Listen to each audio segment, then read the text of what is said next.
Okay, good afternoon, everybody. Thanks for coming by. Today's debate is going to be live streamed and video recorded. If you don't want to be live streamed or video recorded, then please take a seat over here where you will not be picked up by the camera or sound. Unless you're seated there, you've given your consent to appear wherever today's debate may show up, in the media, on the internet, wherever, okay? With that, let me welcome you. This is the fourth and last seminar this year in the University Seminar Series on Internet Freedom and Governance. I'm Lance Hoffman, Director of the Cybersecurity Policy and Research Institute here at GW, and my co-organizers of the series are Don Nunziato in the School of Law, Arturo Carrillo in the School of Law, Will Humans in the School of Media and Public Affairs, and Susan Aronson in the Elliott School of International Affairs, all professors here at GW. The topic of the debate today is resolved that the government should never engage in the bulk collection of personal data for national security purposes. I want to thank our sponsors who are shown on the screen up here. We have financial support from the GW Provost's Office for the university seminars. We have some financial support from the Microsoft Technology and Human Rights Center. We have technical support and live streaming from the Internet Society, and our media partner, the Christian Science Monitor Passcode, their online modern field guide to privacy and security. It and the Internet Society and CSPRI are all live streaming today's debate at their respective websites. If your cell phones are on, please silence them now. If you're going to tweet during the debate, we ask you to include the hashtag up there on the screen, GWIFG, in your tweets.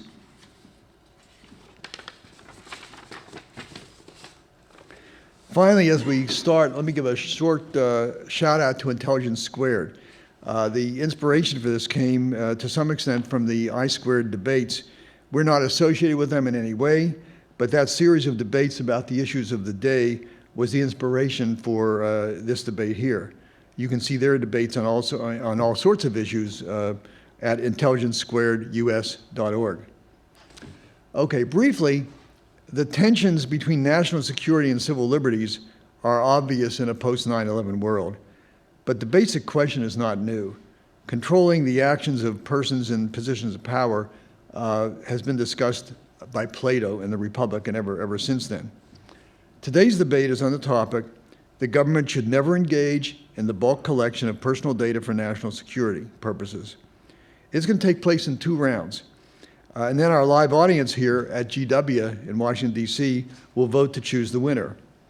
So now let's meet our debaters. And by the way, the live audience here, you should have been given 3x5 cards to cast your vote on, which you'll do in a few minutes, on whether you are for the motion, if you will, against the motion, or undecided.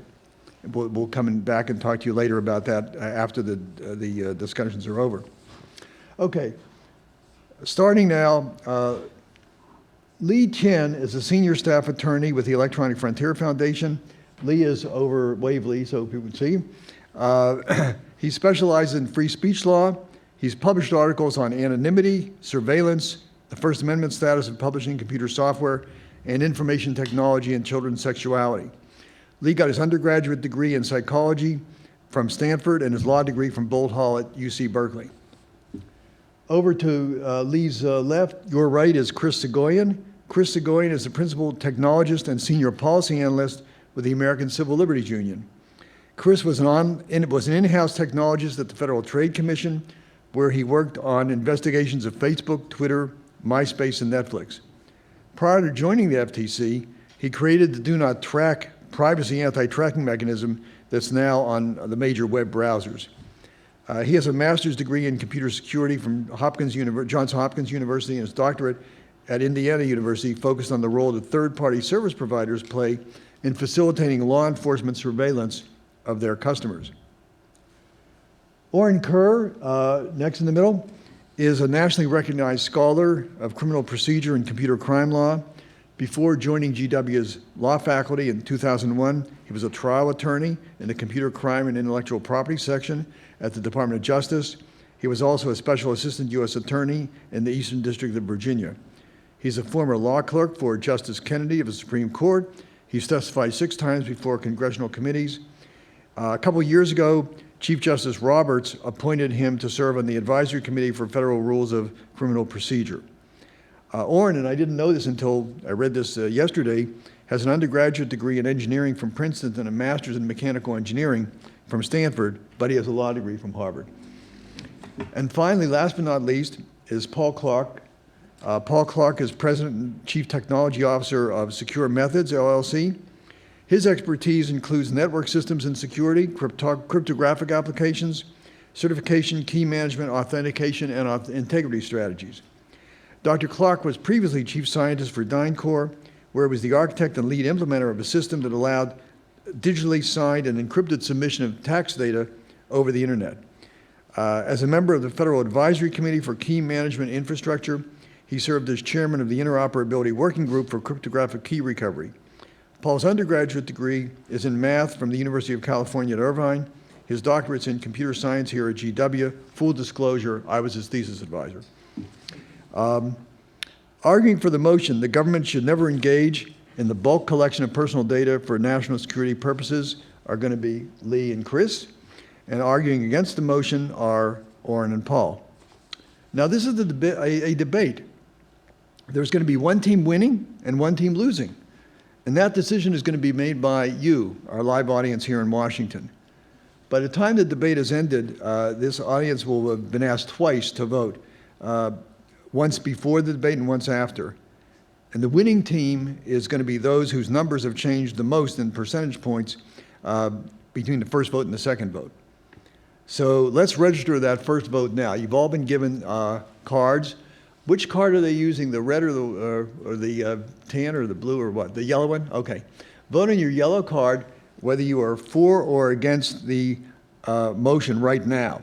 The government should never engage in the bulk collection of personal data for national security purposes. Okay? If you're against it, if you're for it, check the agree box. If you're against it, check the disagree box. If you're undecided, check the undecided box. Okay, please pass the cards over to the center aisle, if you will, and we'll have people coming down to collect them. Okay, just pass them over to the center aisle, and people will come down to collect them. And where are my, there they are. This dashing, these two guys here. Do it. Okay. Okay, let's move on to round one. Round one has opening statements. They're going to be 7 minutes by each debater in turn. Again, the motion is the government should never engage in the bulk collection of personal data for national security purposes. And here to argue first in support of this motion is Lee Tien from the Electronic Frontier Foundation. Lee, you want to use the podium? Yeah.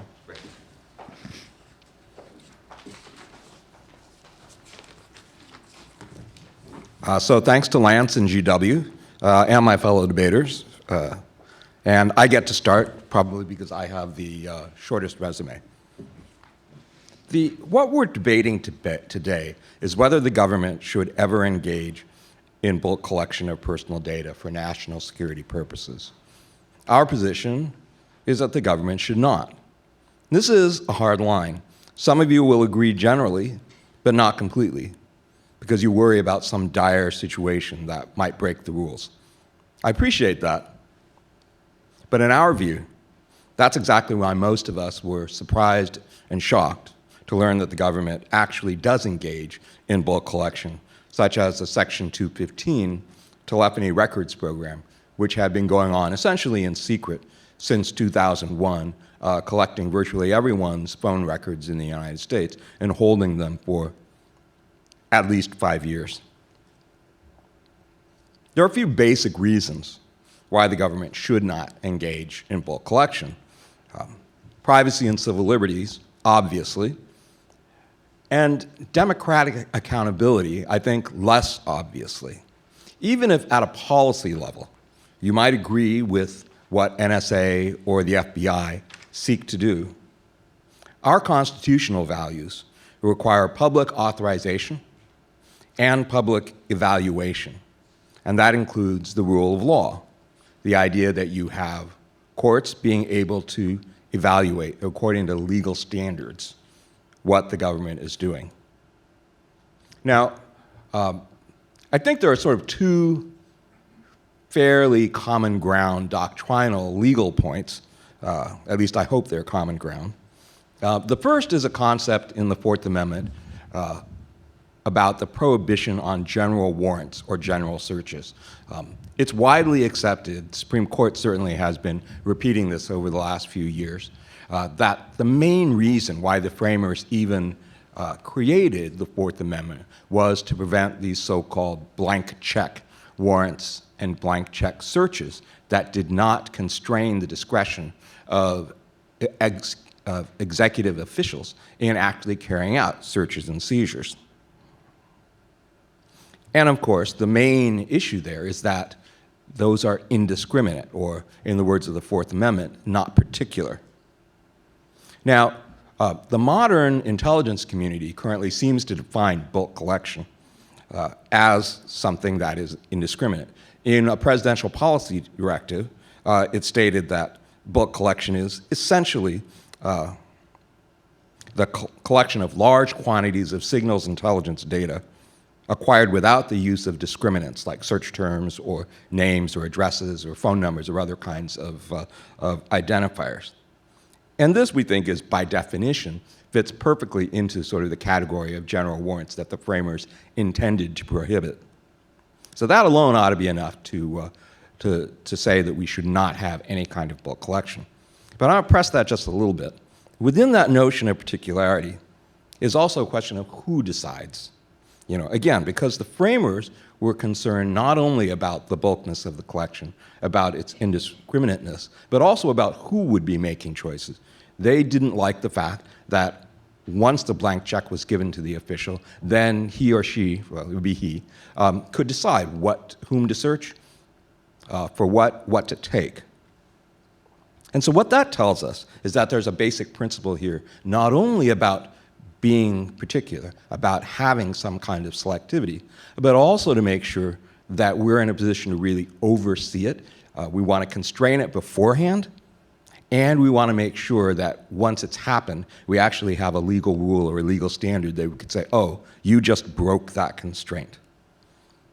A second principle that I think is inherent in this whole notion of the prohibition of general warrants or general searches is that of proportionality.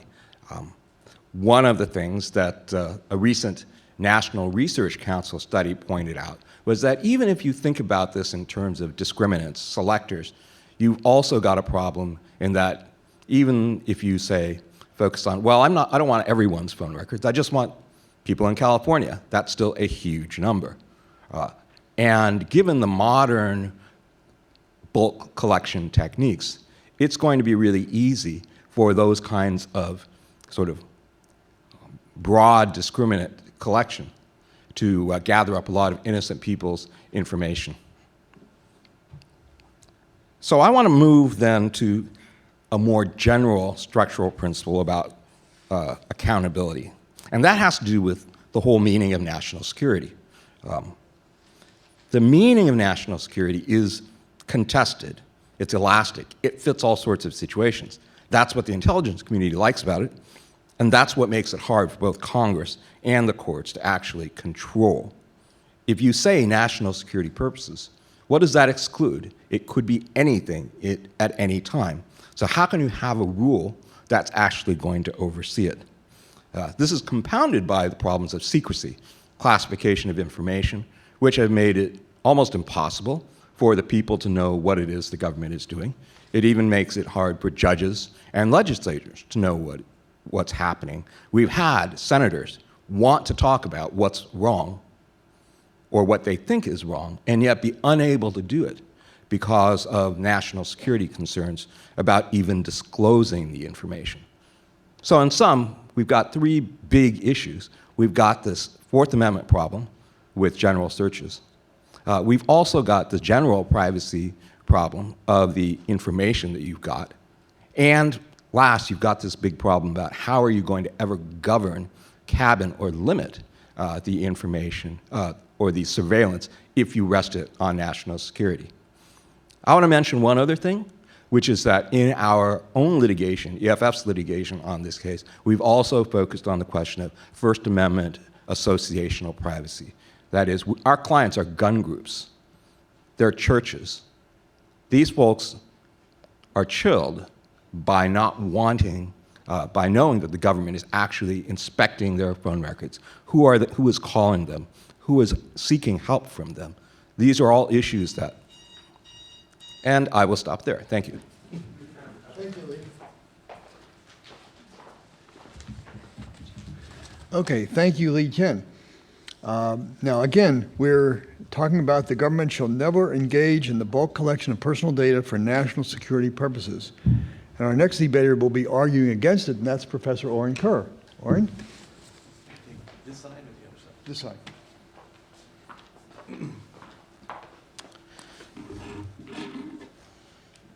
side. Thank you, Lance, and my friends, the other debaters here, for being here, in particular the audience members for being here.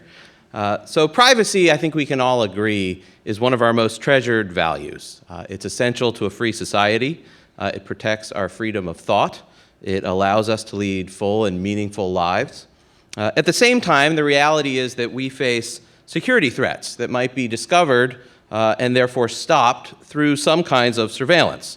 And when deciding what kinds of surveillance our government should engage in, we have to engage in a balancing of interests.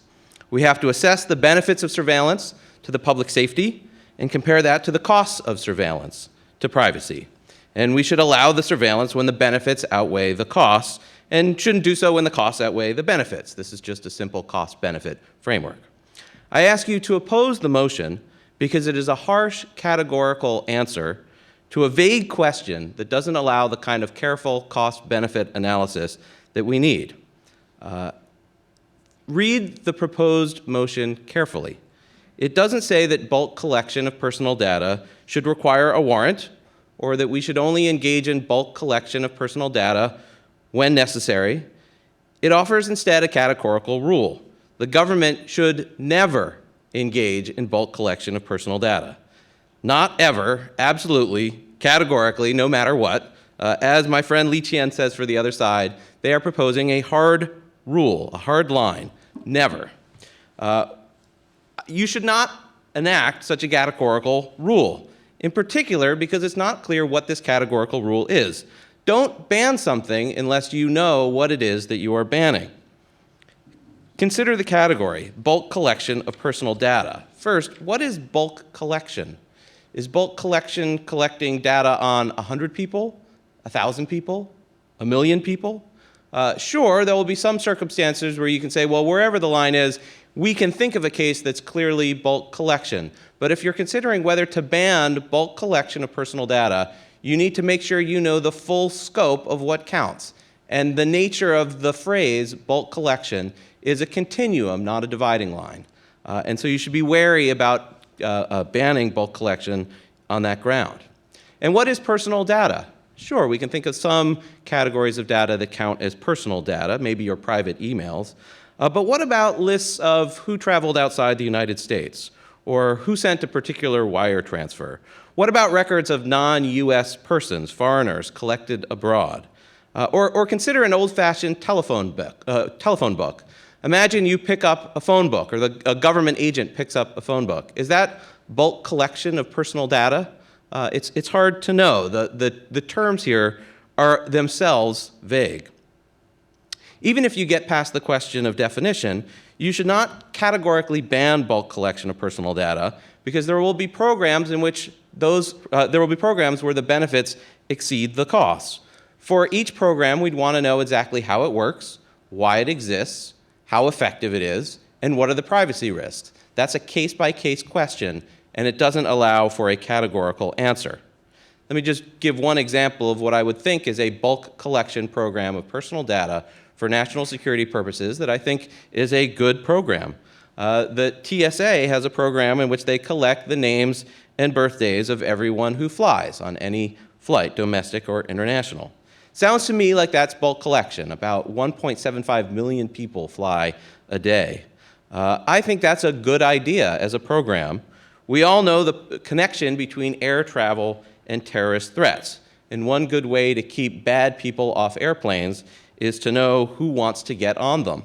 And the program allows that to happen, bulk collection of personal data for national security purposes.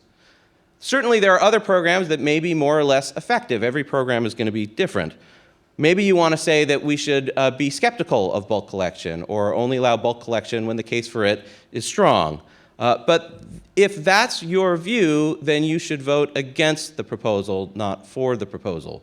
Because the proposal, again, is a hard-line categorical ban on anything described as bulk collection of personal information. It's also important to realize that privacy can be protected downstream. A surveillance program usually works in 3 steps. First, the data is collected, then it is analyzed, and then information may be disclosed. Any bulk collection program should have strict limits on when the data in the database can be queried and when it can be disclosed.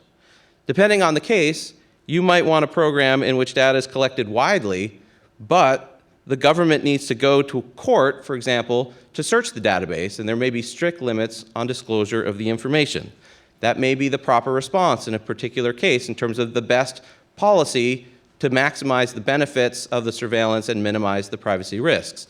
Again, that is a matter of how to have bulk collection, not whether to have bulk collection. For all these reasons, I think it's just best to never say never. We don't need a categorical ban with a vague scope that may eliminate a helpful technological tool that could counter real threats in a privacy protective way. And for these reasons, I ask you to vote no on the motion. My friend Tien suggests that there may be Fourth Amendment reasons, constitutional reasons, why we can't engage in bulk collection. Well, one answer to that is, of course, if there are constitutional problems with a particular scheme of bulk collection, we should not engage in that bulk collection. We can't. However, the Supreme Court's cases have allowed fairly wide-ranging surveillance systems on the ground that there's no search if the government is collecting non-content information. We don't need to worry about warrants, specific warrants versus general warrants, because no warrant is needed because such programs don't implicate the Fourth Amendment at all. So there are no constitutional concerns in the wide range of these cases where there are constitutional concerns. Of course, the surveillance should not be allowed, but that's a question of when we should engage in bulk collection, not whether. So I urge you to oppose the motion. Thank you.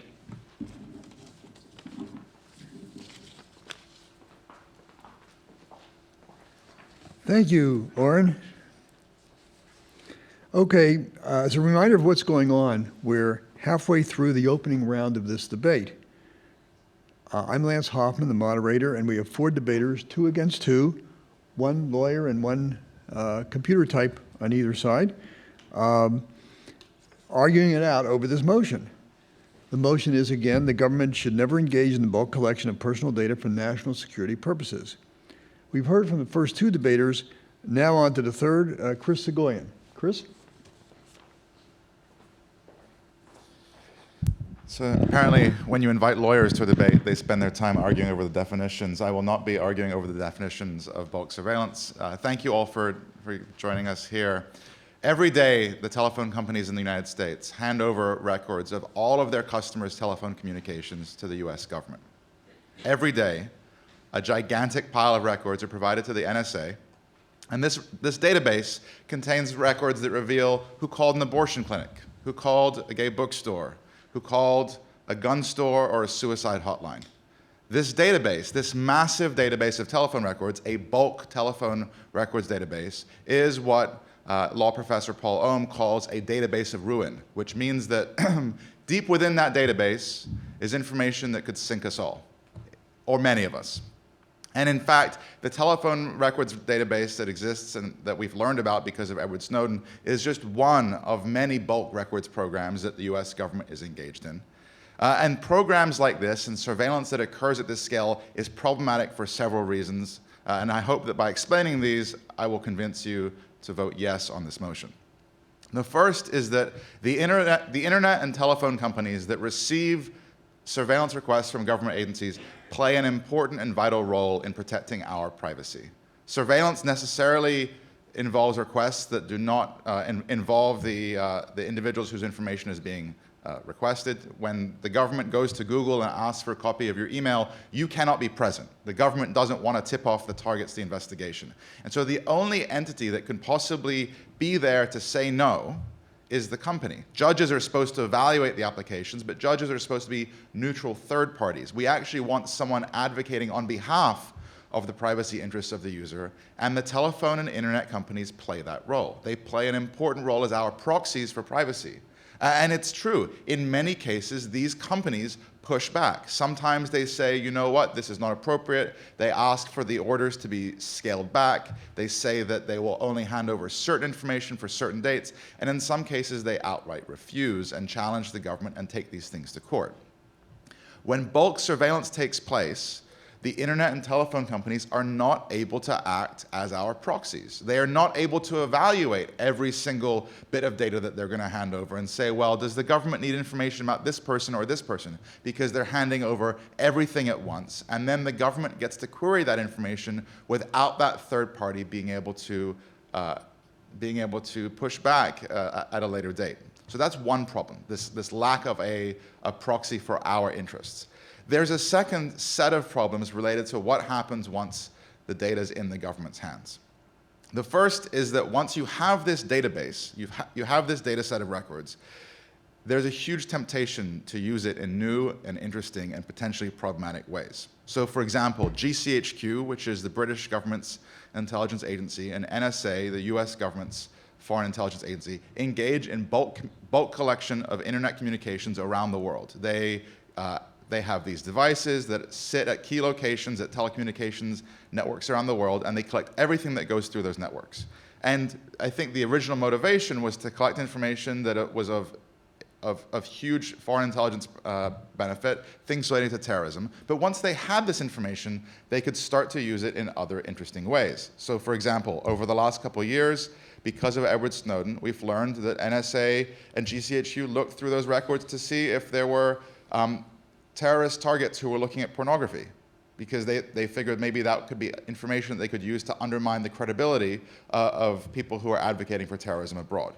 GCHQ used their gigantic pile of data to figure out which pages on Facebook were being liked more than anyone else. They built themselves a Facebook like button analytics program where they could see around the world which pages were being liked in real time. They also built themselves a YouTube trends platform so they could see which videos were getting hot in different regions of the world. Now, maybe that's something that's useful to have and something, no doubt, that many people would like to have access to, but the only reason they could do it was because they had bulk access to everyone's YouTube views and everyone's Facebook likes. These are not the kinds of programs that should be put in place, and certainly they would have never deployed bulk surveillance just to have a Facebook-like analytics program. In addition to those sort of creeping uses, you also have the problem of misuse by agency employees. There is a problem, which is that employees who have access to sensitive and salacious data sometimes look at it for their own prurient reasons. And this happens so frequently that there's a name for it in the intelligence community. It's called love-int. This is what happens when an NSA employee looks through the records of their ex-girlfriend or ex-boyfriend or someone they saw on the subway that looks attractive. There have been investigations into these inappropriate uses. People have been punished within the NSA, but no one has ever been prosecuted for engaging in love-int. And so whatever system of checks and balances we have isn't working. And the third and final reason why I think that bulk collection is inappropriate is because the government cannot protect this data. This is a gigantic, sensitive database of information that shouldn't be put in one place in the first place, but cannot be defended once it's there. The US government has a woeful track record on protecting its own information. In just the last year, the White House and State Department networks have been hacked by the Russian government. Countless US government agencies and contractors have been hacked by the Chinese government, and countless US companies have been hacked by the Syrian Electronic Army and other organizations. At a time when cybersecurity fears are at their high point, we should be keeping less data, not more, because once you keep it, someone will try and steal it. Again, please vote yes for the motion. Thank you.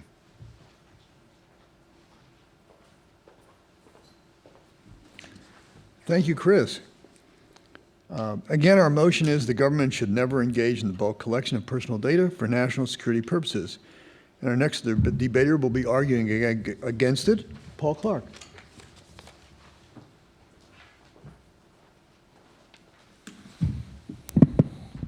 Thanks for having me. I actually had to spend some fair amount of time, as Lance would know, actually figuring out and convincing myself that I was on the right side of this issue. And so to that end, I had to distill down the question, being a techie, of what the question actually is, which is, should we ever, as has been pointed out, engage in the collection for national security purposes of personal information? So while I think there are all applications of data that's collected that make us all uncomfortable, not just for national security purposes, I think it's useful to instead think if there's a legitimate one, in which case the proposition that you should never do it is false.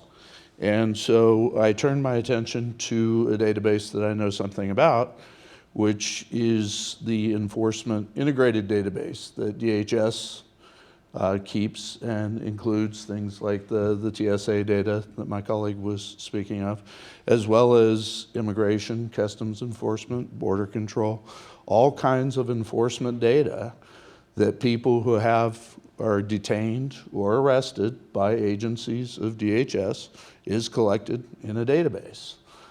And I'm actually, in the interest of full disclosure, involved in litigation to cause them to tell us exactly what the data types are and what the fields of that database are.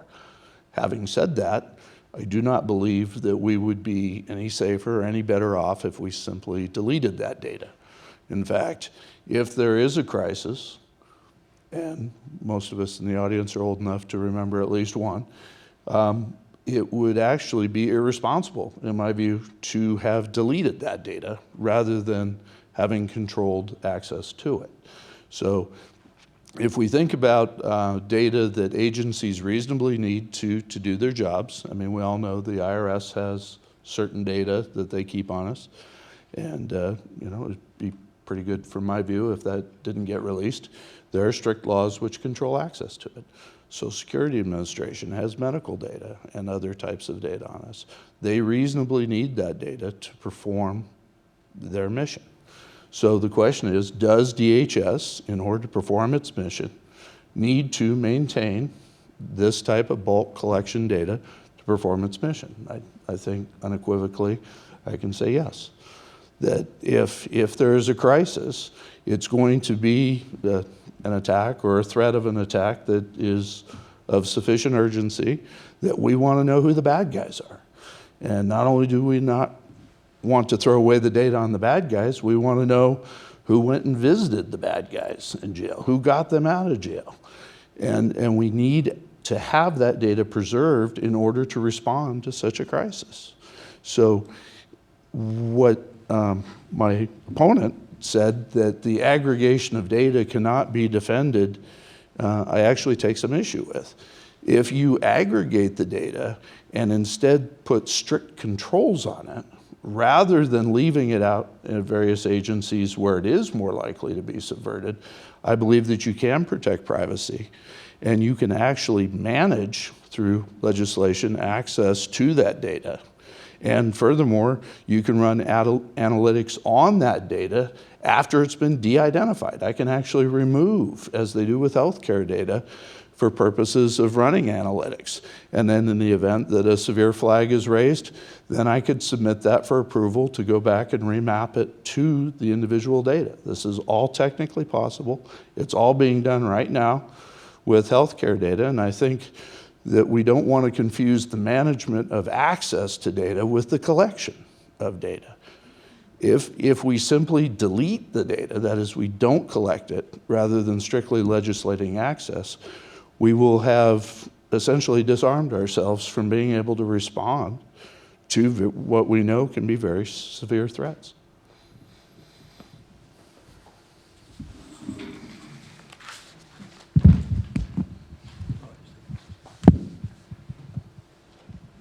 Thank you, Paul.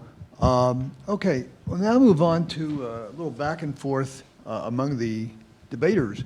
And let me start with tossing out a first question, and then they can go back and forth. I'll try to moderate. We'll go for a few minutes this way, and then open it up to the audience for your questions.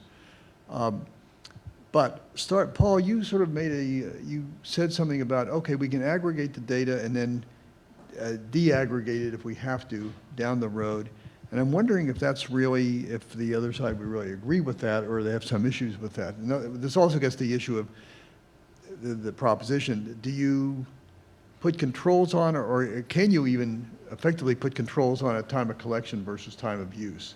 That sort of thing. So I wonder what the response is of Lee or Chris. So we hear this argument very frequently from both people in the government and people in the private sector. Don't worry, the data is anonymous. Doesn't put anyone's privacy at risk. We hear this from the government in defense of the 215 program. It's just telephone numbers. There's no names attached. Of course, they have reverse phone books like the rest of us do. They can type a telephone number into Google, or they can send a subpoena or an NSL to the phone company. But they say, no, don't worry, it's just telephone numbers. Internet advertising companies will say, don't worry, we don't know who these people are. They're just unique identifiers that we put into the cookies.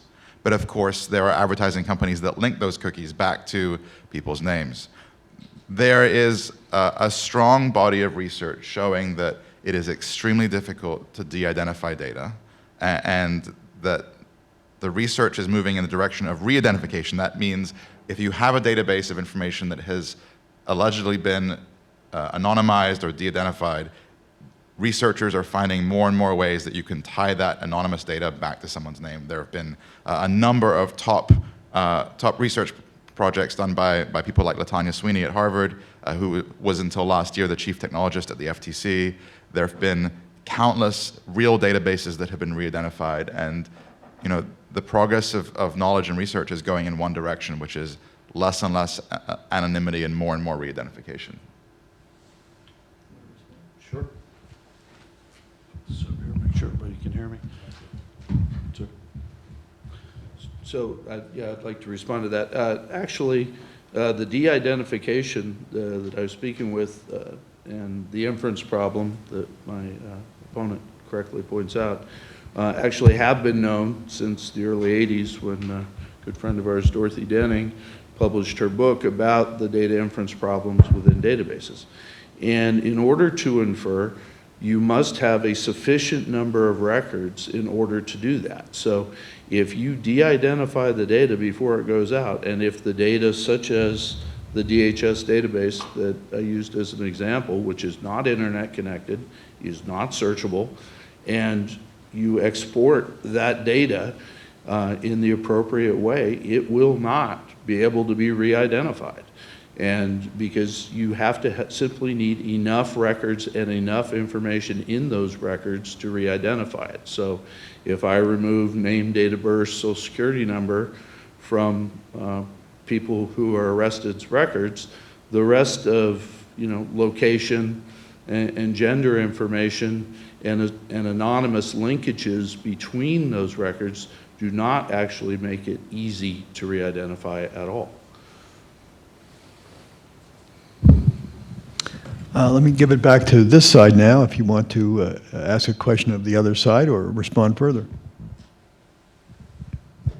Well, I'd just like to point out that most of the re-identification and de-identification issue really rests in how much other information is available, right? You can never tell simply by looking at the data set. What you have to take into account of is what other data is out there.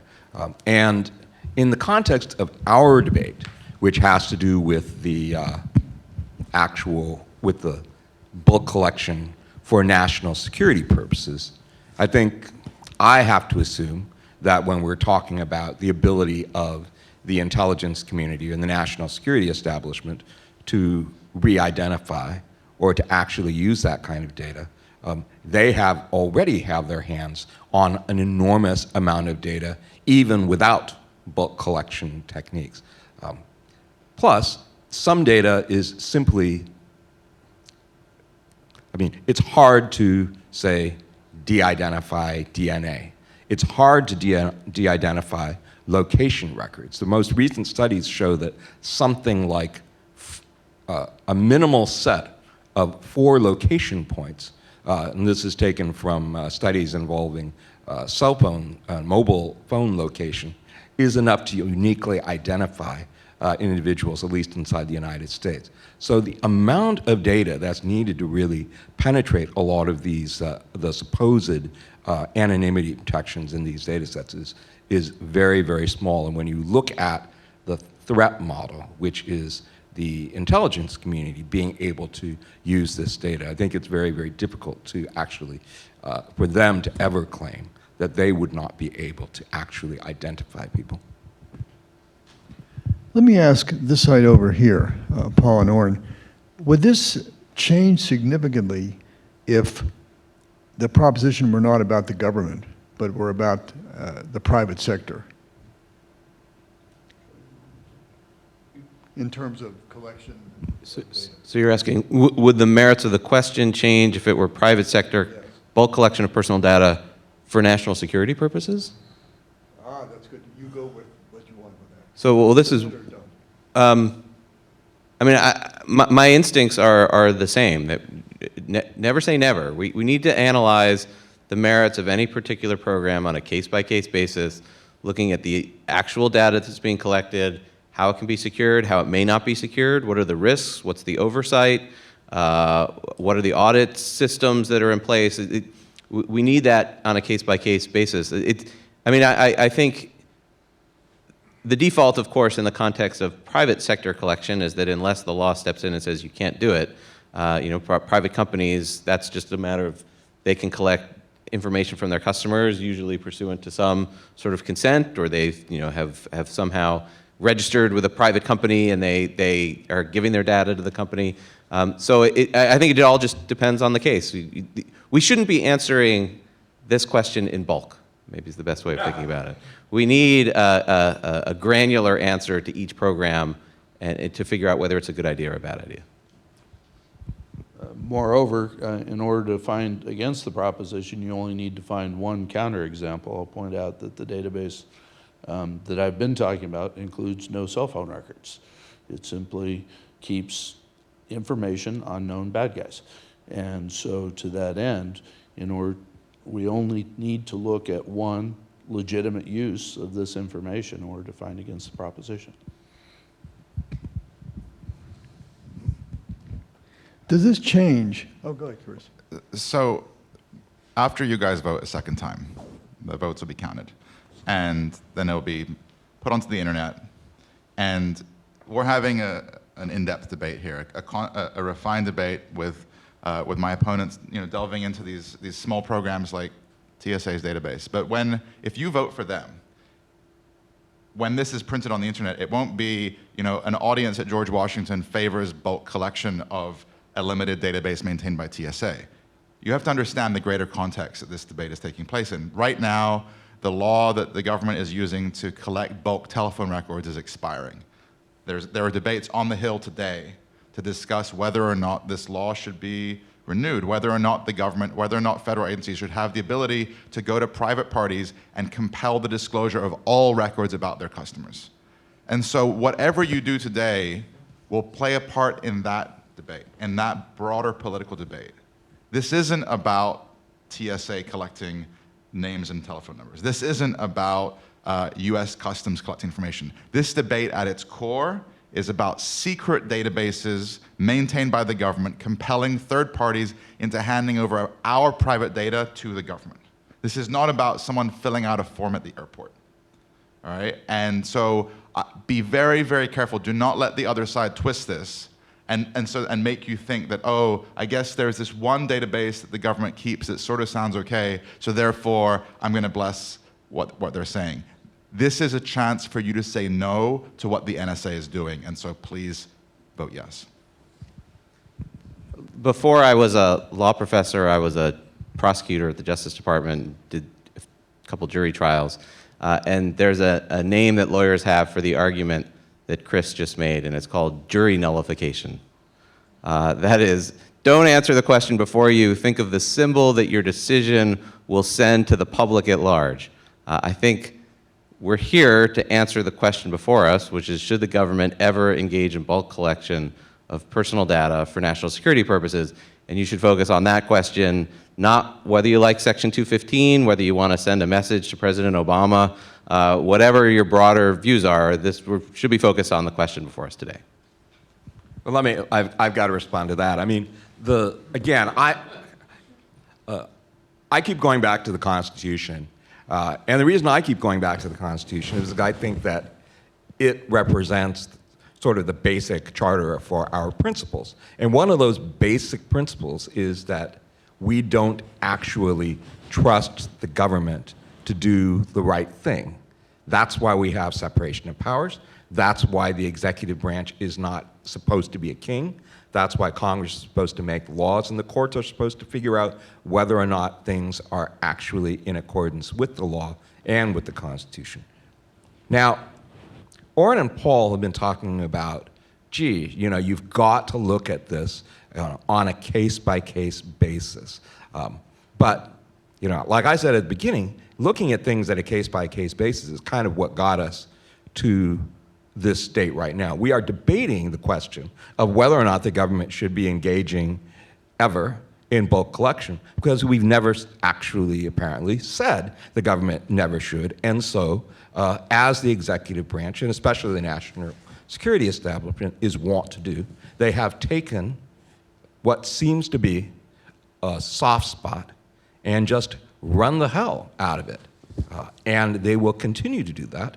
And that's why I keep saying, if you are looking at what the rule should be, what our principle should be, then it should be no, because that doesn't give them the flexibility to choose to do things, which I might add, obviously, they have been doing in secret precisely because they do not want actually the public and the courts and the Congress in full knowledge to understand what's going on.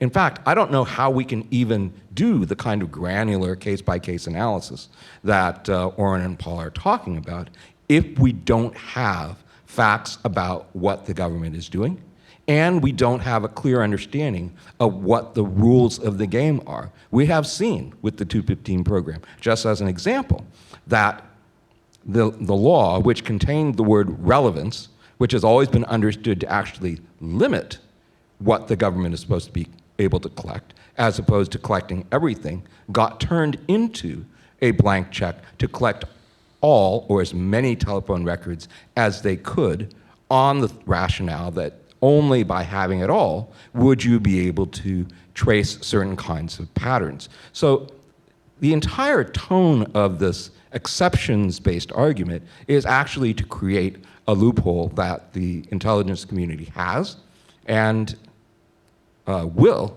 continue to exploit unless it's closed.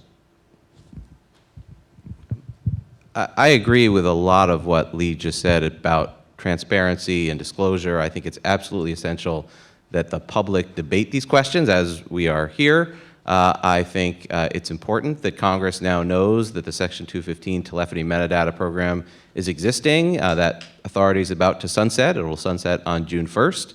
And Congress will decide whether they want to reauthorize it. And I think we should harshly criticize the Foreign Intelligence Surveillance Court for approving a program based on, to my mind, a fairly flimsy statutory interpretation. They basically allowed this program based on a reading of the Foreign Intelligence Surveillance laws, which you couldn't have gotten if you just read the text, and that's what the text is there for, to limit the executive branch. So I agree the Foreign Intelligence Surveillance Court was improperly read the statute, and we should criticize them for it, and that we should have a public debate about the nature of these programs. But again, and I hate to be the law professor, but I guess that's my role, that's a question about how we should do bulk collection. That's not a question of whether to do bulk collection, or at least the question of disclosure is separate from the merits of the idea of the program. So I join Lee in saying that this should be a public debate, and it shouldn't be a secret program, but I still think we need to debate each program, and the way to do that is to do so publicly, but still to not have a categorical ban. Can I just quickly add something, which is that Orin's using program in the singular, but there are many programs, and we only know about one of them. The government has said that there are other bulk collection programs that are taking place using 215, but we don't know what they are. They've said that The majority of the 215 orders relate to some kind of cybersecurity program, but we have no idea what kind of data they're collecting and who they're collecting it from. They're likely collecting hotel records and records of certain kinds of purchases from certain merchants. I mean, 2 years on, 2 years after Snowden, we still don't even have an idea as to how they're using this much debated law. And so I think the point from that is that they're not going to tell us ever. The only reason we know about the telephone program is because of Edward Snowden. Unless we have a whistleblower every year, we are not going to learn about the basics of the bulk collection programs that the government is using. The only way that we can control them is to say no to bulk surveillance. Because after the programs come into existence, they live in the shadows. So as a techie and a linear thinker, I think I've heard the question we're debating changed a few times to a point that we can all agree on, which is we're all uncomfortable with bulk surveillance. We're all uncomfortable with government agencies not having access to data that they need to perform their missions. I've heard, I think, Lee say that the default should be no. I think that's probably a reasonable position. The question before us is, should it ever happen? And to convince myself of that, I found a program that I believe is still on the table that doesn't require cell phone records. It doesn't, is it subject to abuse? To be sure. But I think that eliminating data rather than managing access to it needlessly disarms us. And I think that we can all construct an example, however severe you need to make it, where we're willing to surrender privacy rights in order to protect ourselves. So deleting the data would prevent us from doing that rather than managing it.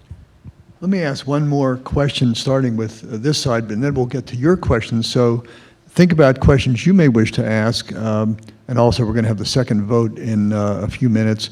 And to that, I ask my SFS students to hopefully they've tallied the first vote and to come down and give them to me when I'm not doing this, so I know what the first vote was at least. Okay, would this change at all? Fast forward, we're already in this mode, but fast forward 10 years where we've got the Internet of Things really big time, and everything is talking to every other thing. Does this change your argument at all? Make it worse, make it better? Are there other opportunities for your side to prevail in this new environment or not?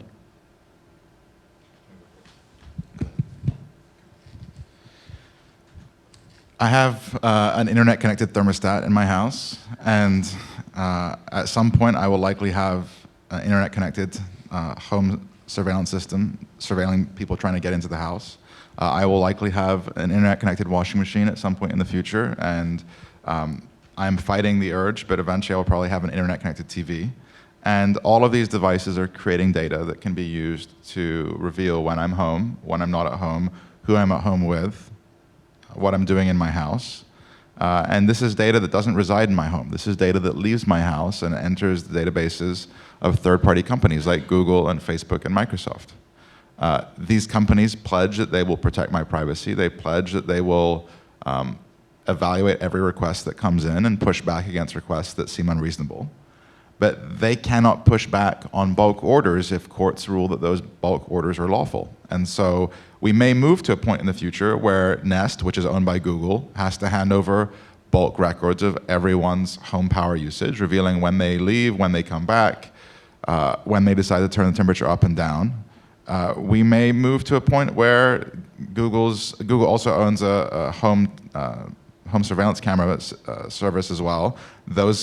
That camera footage may be handed over in bulk. I think the Internet of Things really just moves us to a world where the government has so much more data. And if bulk surveillance of telephone communications is possible, if bulk surveillance of location data is lawful, then I don't see why bulk surveillance of power usage wouldn't be lawful. I don't see why bulk surveillance of transit system movement wouldn't be lawful. And I think that's information that the government hasn't had in the past at that scale, and it's information they shouldn't have in the future. I don't want to live in that kind of world. Certainly, I didn't sign up for that, and my member hasn't voted in favor of that. And I just think it allows the government to have too much information about too many people who've done nothing to deserve that level of inquiry into their private lives. Do you mind if I add to that before? Go ahead. Yeah, so the thing that's interesting here is that there will be much more data. Of course, there is already an enormous amount of data to go after. The thing that we haven't talked about, but that will, I think, become more clear with more data, is how much more data there will be available without engaging in bulk collection. And because the question is really, can we do things the right way? And it will actually, I think, as a practical matter, we can do things the right way now, but it will actually, or it may actually be easier to do things in a targeted way. For the government. Yes, for the government. And so right now, the way that the debate is being framed, it's sort of like, well, gee, if they can't do that, then we'll lose X, Y, and Z. It's actually sort of hard for me to gauge, because I think the privacy threat is far, far greater with much, much more granular transactional data created by the Internet of Things. But at the same time, it may actually be easier for the government's, say, investigative needs to be satisfied without engaging in this sort of poisonous tool. Unfortunately, we're in the current situation, we're all being sort of told, or at least being led to fear, that things will be lost that we must not lose if we don't do this, even though, quite frankly, we have very little idea what the delta is between the bulk surveillance and a surveillance that would not be bulk. They are not telling us that. I actually have a lot of skepticism about whether there's anything much to lose at all. When I think of the impact of the Internet of Things on this question, I think, okay, there's going to be a lot more information that's going to be collected by private parties that will be out there, regardless of what the government does. And then the question is, are there any data sets where some sort of widespread collection of that data set would have a substantial role in advancing public safety and yet not pose a significant security threat? I don't know what those data sets would be. If the question is, is your thermostat connected to the internet? I can't imagine how bulk collection of thermostat data is going to somehow protect the country against terrorist threats. And my position is not that we should engage in bulk collection of everything, remember. It's just, should we ever have any kind of bulk collection? So the availability of new kinds of data, I'm not suggesting there should be bulk collection of that. That's just a question of what the private sector is doing outside of this. I did want to address Chris's point. Chris says that it's better to have the government going to the private party and seeking collection piece by piece of information, because the private party can fight that acquisition of the information. And that if you have bulk collection, then the private party is no longer able to do that. And I disagree with that for a couple of reasons. One is that, of course, the private party can fight the bulk collection. There are still continuing orders, typically, which are requiring the private parties to hand over the information, and they can fight those. And then also, once the information is collected by the government, you can have significant legal regulation of government access to the database. So, for example, in the Section 215 program, the way the program works now, the government goes to a court, goes to the Foreign Intelligence Surveillance Court, and says, we want to send the following query, and then the court will approve or disapprove the court order in that context. Essentially kind of like the traditional warrant procedure where a government official has to go to a judge. And we can argue about what the standard should be for querying the database, but that's the pushback is from the judge who says, you have to satisfy the standard to get access to the database. And that's essentially the same privacy protection regardless of whether the government has the database or the private sector has the database. And I think it's a fair question, which is the more or less secure approach? Are private companies that have a database in their, on their servers, are they more or less secure than the NSA keeping it where they may have invested more resources and have more of an incentive to invest resources on the security of their data? So it's not clear to me there's actually that much of a difference between bulk collection, where the government goes and gets a court order, versus the private companies keeping the data and then the government getting the data on a more individualized basis. Can I push back against Orin's point, since he called me out by name? That's fine. The way that Orin describes it, the government collects this information under somewhat suspicious circumstances, but then they have this strict set of rules that govern when they look through it. And those rules can act as a sufficient check and balance to make up for the total absence of effective rules at the front. It's true that with the 215 program, it has been blessed by the secret FISA court, but that is not the only bulk surveillance program that the NSA operates. In fact, the most problematic bulk surveillance database that the NSA operates is one called XKeyscore, which is a bulk surveillance database of internet communications collected around the world, and no judge has to evaluate or sign off on queries through XKeyscore. It's through that database that the NSA and GCHQ looked for records of people looking at pornography. It's through that database that GCHQ and NSA stalked and hunted engineers at Gemalto, a Dutch-French manufacturer of SIM cards, so they could then hack into that company and steal encryption keys. It's through that database that much of what NSA does is possible. The surveillance that NSA conducts abroad, which is bulk surveillance at its largest scale, is really a system with no checks and balances. It is the Wild West of surveillance. And what it demonstrates is that these rules don't come along automatically. They have to be put into place. And we are going to get the fewest rules over bulk surveillance programs as opposed to individual requests for individual users' data. Everything that NSA does, I think, terrifies me. But of all the things that they do, the collection under Executive Order 12333, of which XKeyscore is one component, that is the part that really terrifies me. And I think it should terrify us all because we know so little about it. There are no FISA court orders authorizing it.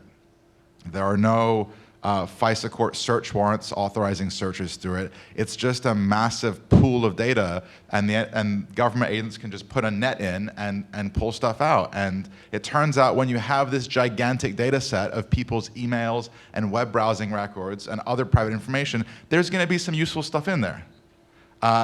But it's too attractive. It's too tempting for them to use it. There's always one more use. There's always one more interesting thing they can search for, and there are so few controls over the collection or the use. Okay, Paul, you get the last word if you want to. As a techie, I think we've gone off course again, but I wanted to say in support of what Orin was saying that absolutely, unequivocally, I can tell you that a private company connected to the internet with internet-connected databases is less secure than a physically secured facility with a database that is not connected to the outside network. Okay, thank you. And with that, we'll move on to the questions. If you have a question, I hope some of you do, please, we have some microphones. Where are they? Who has? Oh, okay.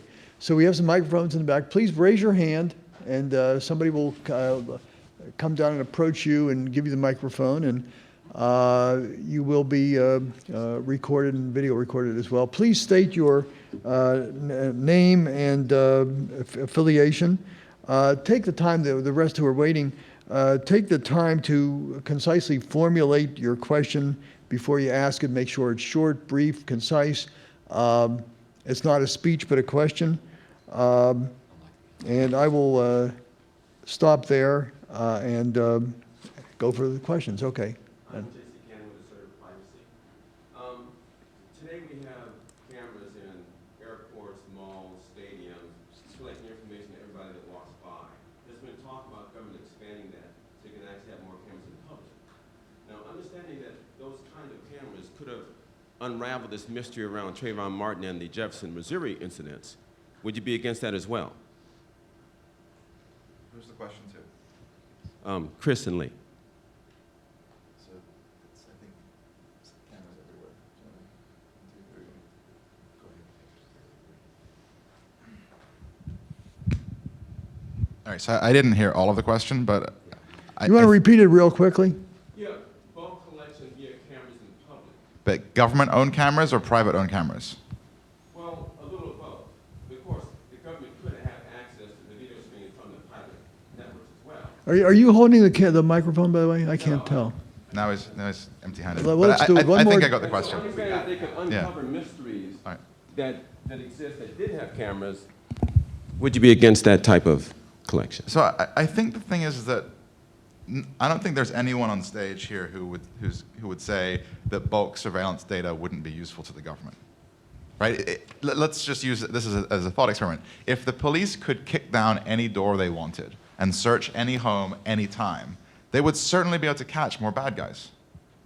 That I don't think there's anyone who would say, no, it'd actually make it more difficult for the police to catch bad guys. If they could search everyone all the time, search people on the street, search their bags, search their computers, search their houses, with no court order, with no judicial supervision, of course it would be easier for the police to catch bad guys. And of course, there are more bad guys on the street give him the today. microphone, please.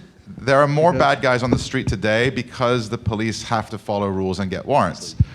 But our founding fathers didn't want that kind of system. You shifted the question. All right, hold on. We're going to go. We're not. You get one question. Will be another 30 seconds there. Yeah, and just another public. 1 minute here, and then we're going to go to the Public next one. surveillance. I didn't say kicking down any doors. Well, no, what I'm saying is we can make the government's job easier by removing all of our privacy protections, but our founding fathers didn't want that.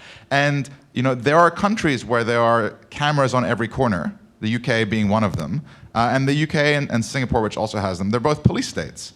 And I'm not terribly excited about the prospect of living in a world where a camera captures every single movement, every person I'm holding hands with, every person I whisper into their ear or kiss them on the cheek. I think there are private moments that the government should never be able to monitor. And yeah, you're right. We're heading into a world with more cameras, some of which are going to be installed by the government, some of which are going to be installed, when there's a Super Bowl or a political convention in your town, and suddenly DHS pays for cameras everywhere. And some of the cameras are going to be because we install them or because businesses install them, and they'll be centralized, and data will be pooled, and the government will be able to obtain that, and that terrifies me. Right, and Chris? I think that we should make it more difficult for the state, and we should require that they have to get individualized warrants for individual sets of data, because otherwise it takes us down this terrible path to a surveillance state. Okay, let's move on to hopefully another question. If not, I'll have to ask one, I guess, or Ernest down in front.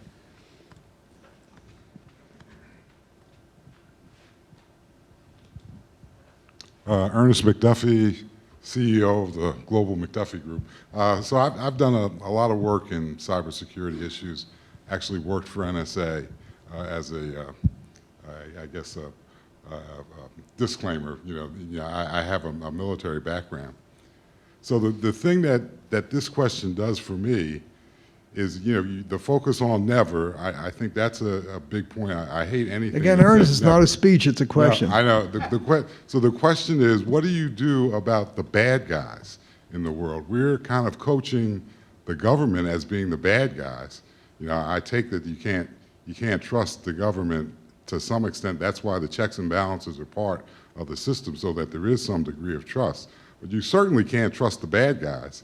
All the technology that you're talking about is out there and available to them, and they're going to use it regardless of what you do on any of the laws. So what's your question? The effect is, do you feel that the handicapping of the government in the face of the threats and knowing what out there is worth it? Is it worth the risk of multiple 9/11s every day because you didn't do bulk collection? Okay, Lee, you want to try that? Well, there's as Chris was saying, one of the basic issues here is how much are you actually going to take away the restrictions that we have had on government. I mean, it is, I'm repeating what Chris said, but it's always going to be easier if you can always make it easier on the government, right? And you will have presumably some increase, perhaps, in crime fighting or terrorism fighting capacity. But we're not saying, and the proposition doesn't require us to disarm ourselves in terms of fighting crime or terrorism. It is only saying that one of the key things that this country was founded on, the idea that you do not have bulk collection, that you do not have general warrants and general searches, that you do not have indiscriminate exercise of surveillance power by the government, especially when it's in the hands of individual agents who can do what they want. That's the proposition we've got here. And I think that it's actually giving the NSA and giving the bad guys way, way too much credit to suggest that the only way that we can, as a society, as a nation, as a world, actually live is by becoming a surveillance state. I mean, I don't like slippery slope arguments, but bulk collection is, sort of in and of itself, the end of the slippery slope. Okay. It is to say that you can collect indiscriminately without regard to whether people have done anything wrong. Lee, I'm going to stop you now because So I'll just stop there. Because you have a closing argument coming up. Is there anybody with a question for the other side here?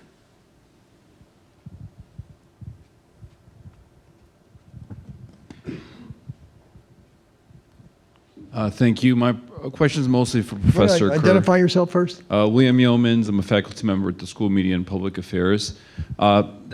Without getting into the specific word of never, I'm interested in your idea of a cost-benefit sort of approach. Almost like an actuarial kind of approach, looking at a calculation of risk. Is there a threshold of risk that you have in mind that would justify that kind of program, like a some sort of cut-off level where the benefit justifies the kind of cost? Because that's the kind of the conversation that I think your point would have to get us into. So it's kind of a vague question, but if you could give me a sense of what kind of ratio you think would be ideal. Great. So I think that there's so many uncertainties about the nature of the security threat, about whether any particular tool is going to be useful, was useful in the past, may be useful in the future, what the security risks might end up being, will information be disclosed, to what extent, what security mechanisms are the best ways. It's hard to make it, it's sort of hard to go to numbers because of the uncertainties. What I'm thinking is more just from almost a common sense of, okay, we might engage in a surveillance program. Is this going to be worth it? Is it going to work, first of all? I mean, it may be that a particular surveillance program just doesn't work. It doesn't particularly yield helpful intelligence information, and then it should be stopped. On the other hand, it may be that the program say, wait a minute, this actually is really valuable. This turns out to be an effective way of finding, whether it's terrorist cells or transactions, financial transactions, or whatever the thing is that the government is looking for. And so we just, for each, we should never think, oh, well, categorically we want bulk surveillance or we don't want bulk surveillance. Just what kind of surveillance, what kind of information, how's it going to be protected, and that we need to always be kind of keeping that cost-benefit issue in mind. Paul, you want to respond to that, or has Orin said what you want to say? No, I've already said that. You've already said, okay. I see no other questions, so I'm going to move on. I want to thank you all for your questions so far. We're now going to hear the closing statements, which will be very brief, just 1 minute each, and 4 minutes from now, we'll be voting. So remember how you voted before? Maybe your mind has changed, maybe it hasn't. And 2 minutes after that, we'll get the results. So let's go to the first person, the closing argument. Again, the motion is the government should never engage in the bulk collection of personal data for national security purposes. And here to summarize his position supporting the motion is Lee Tien. Lee?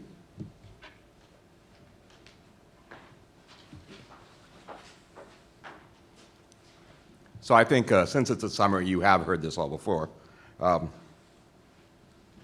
In a recent case, the government argued that there were all sorts of protocols that it could use in order to minimize the privacy harms of searching cell phones incident to arrest. And then the court ended up saying, you know, the government proposes that law enforcement agencies develop protocols to address the concerns raised by cloud computing. Probably a good idea, but the founders did not fight a revolution to gain the right to government agency protocols. What we've got here is a discussion that really focuses on particular programs, but the fact is we have to ask what the government should be able to do in general. And what we have seen is that when the government has this power, or thinks it has this power, it abuses it. And that's exactly what the Constitution says we're not supposed to allow it to do. Thanks. Okay, thank you, Lee. Okay, Orin, you want to summarize your?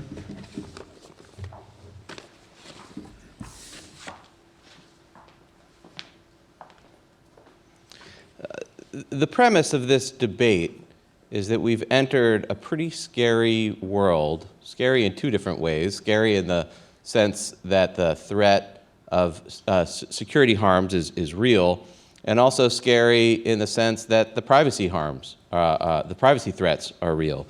We've entered a world of data, and we're trying to figure out what to do with that world of data. There's just so much information out there, and as we look out into the future, there's just more and more information available, and we're just trying to figure out, what do we do with that? What should the government have access to? Under what conditions? My view ultimately is you should vote against the proposal because we shouldn't shut the door to whatever counts as bulk collection of personal data.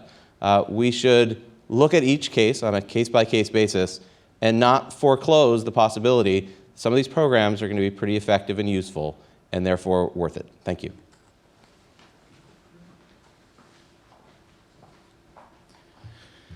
When Section 215 of the Patriot Act was passed, the public was told that it would be used to get records from rental car companies.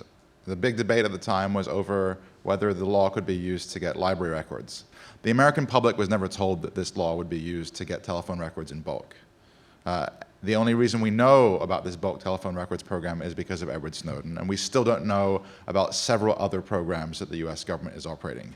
The fact is, we are never going to be told about the bulk surveillance programs that are the most problematic. We don't get to have a fine-grained analysis or to do a case-by-case analysis because we are not part of that discussion. As citizens of this country, the only way we get to have a voice is at the high level. The only way we get to say no is to say no to all bulk collection, because we're not going to be in the room when these secret interpretations of the laws, of our existing laws, are getting discussed and approved. The way to say no to the most problematic bulk surveillance programs is to say no to all bulk surveillance. And so I ask you, please vote yes.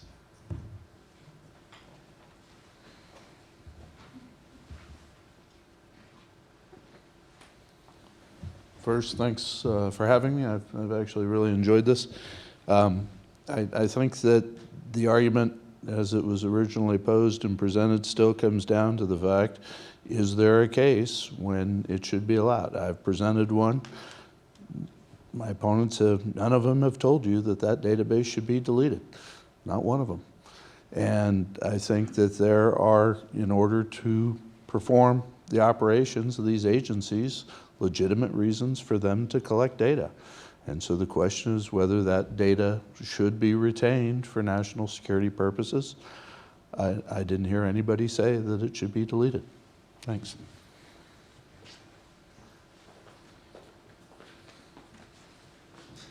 Okay, thank you all. And now it's time to learn which side has argued most persuasively.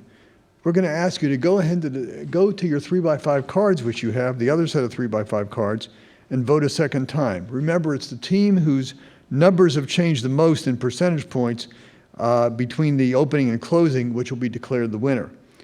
If you agree with the motion that the government should never engage in the bulk collection of personal data for national security purposes, we're asking you to check the agree box. If you disagree, check disagree. If you remain undecided or became undecided, check the undecided box. pass the 3x5 cards once you check them over to the aisle again, where some of our students will come by and collect them again and bring them to a central place, count them very quickly, and then we'll announce the results in really just a couple of minutes. So everybody have their votes done? You can't vote the second time if you didn't vote the first time, by the way. Okay, pass them over to the aisle. And then once you guys get done counting them in the back, just bring up to me the results up here. In the meantime, I will mention it's been really fascinating to see these four experts talk amongst each other in a very respectful and civil way about this, even though they disagreed with each other. Let's give them a round of applause for their efforts.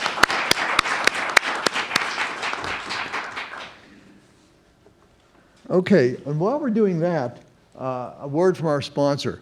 I have to vamp for a couple minutes while the votes are being counted.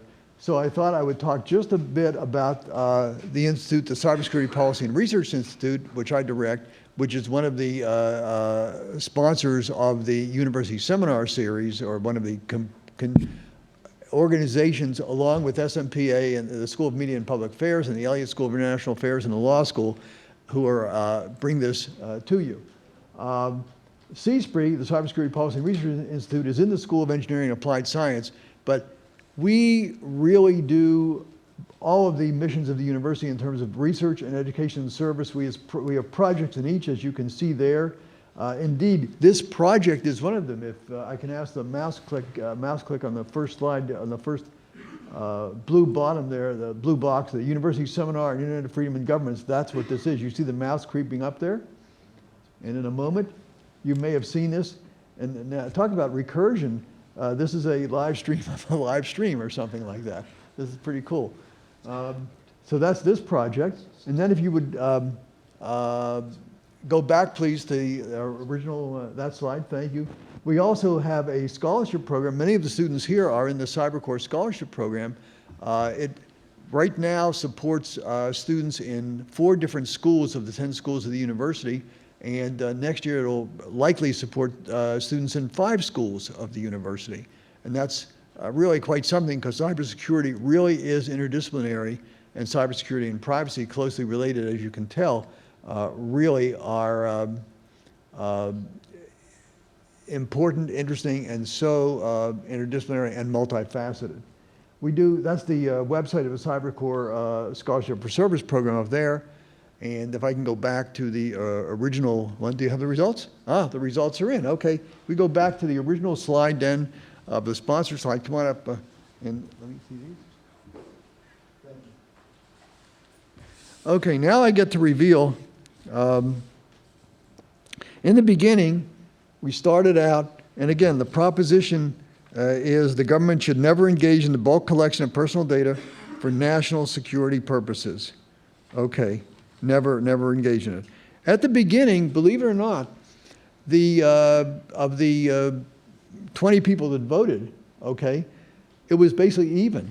There were 7 yes and 7 no and 6 maybe. Okay, that was in the beginning. Now, at the end, there was only 1 maybe. And there were now, at the end, there were 6 yes and 11 no. So the no's have won, okay? So congratulations to the no's, and congratulations to everybody. Give them another round of applause. Thank you very much for attending. This will conclude the main live portion of the debate, and if you want to come down and meet the speakers or talk to them, they'll be here for a few minutes. Thanks very much.